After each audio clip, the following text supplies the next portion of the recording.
हमको सिर्फ एक ही बात हर समय लोगों तक पहुंचानी चाहिए कि ये भारत जो है, ये भारत है, हम भारतीय हैं और हम इंडिया नहीं है।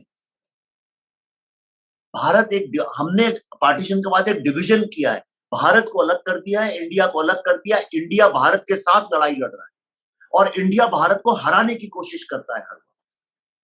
जब भी भारत खड़े होकर कुछ भी बात करता है तो उसको ऐसा उसके ऊपर आरोप लगाते हैं, उसको बेइज्जत करते हैं, उसको नीचा दिखाने की कोशिश करते हैं ताकि वो चुप रहे।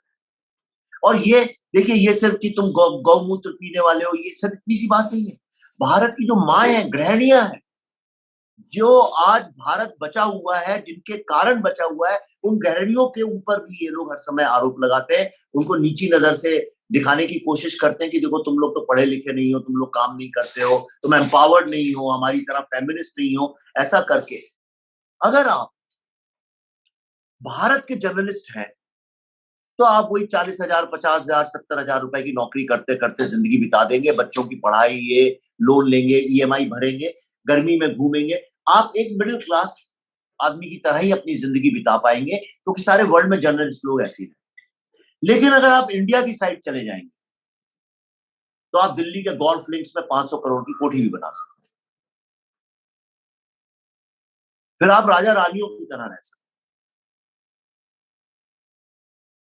मैं आपको बॉलीवुड की बात बताता हूं।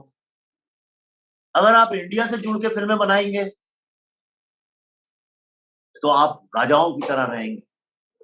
बॉम्बे टाइम्स, दिल्ली टाइम्स में आपकी फोटो रोज छपेंगी।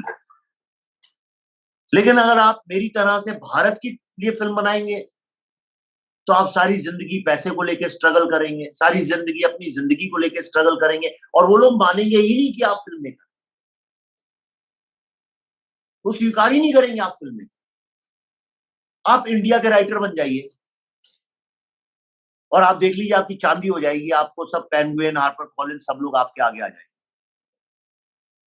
लेकिन अगर आप एसएल भैरप्पा हैं, कन्नड़ा के और शायद भारत के सबसे बड़े नॉवेलिस्ट हैं, जिनकी किताबें छपने के पहले ही लाखों में बिक जाती हैं, उनका नाम भारत का बच्चा नहीं जानता हो।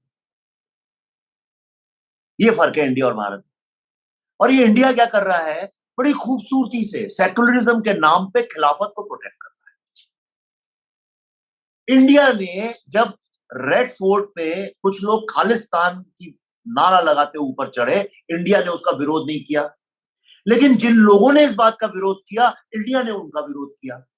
अगर आप समझिए रुचि जी या दीपांजलि जी या अपने अभितोष जी या विजय जी, अगर आप लोगों ने बोला भाई ये रेड फोर्ट पे किसी का भी चढ़ना गलत है और झंडा गाड़ना वहां पे, उन लोगों का विरोध किया, उन्होंने बोला रुचि जी आप गलत हैं, आप ऐसा नहीं बोल सकती, आप चुप हो गई।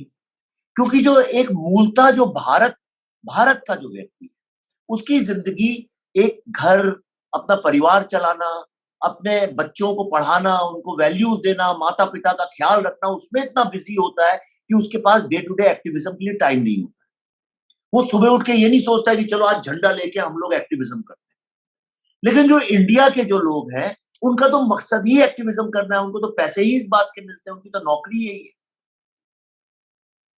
तो जब एक जर्नलिस्ट राना अयूब जैसी झूठ, एकदम सरासर झूठ कि हिंदुस्तान में मुस्लिम जेनोसाइड चल रहा है, वॉशिंगटन पोस्ट में लिखती है, तो आप खुद तय करिए वो इंडिया को बिलोंग करती है कि भारत को बिलोंग करती है। मैं तो चारों तरफ घूम रहा हूं, मुझे तो कहीं किसी का जेनोसाइड नजर नहीं आ रहा है। मुझे तो हिंदुओं का जेनोसाइड कश्मीर में नजर आ रहा है, और उसके बारे में तो आर्टिकल नहीं लिखती है। लेकिन उसके बारे में अगर मैं फिल्म बनाता हूं तो मेरे नाम पे फतवे इशू होते हैं, और एक भी आदमी इनमें से खड़ा होके मेरे बारे में ये नहीं बोलता है कि फतवा देना गलत बात है। तो ये जो हमने भारत का एक साइकोलॉजिकल डिवीजन कर दिया है कि ये इंडिया है, ये भारत है। इंडिया जो है वो माइनॉरिटी के साथ है और भारत मेजॉरिटी के साथ है, ये गलत है। क्योंकि इंडिया जो है, जिसको माइनॉरिटी बोलता है, वो तो कश्मीर में मेजॉरिटी है, वो तो पंजाब में मेजॉरिटी है, वो तो नॉर्थ ईस्ट में मेजॉरिटी है, वो तो केरला में मेजॉरिटी है, वो तो बंगाल में मेजॉरिटी है। तो एक्चुअली इंडिया मेजॉरिटी के साथ चल रहा है।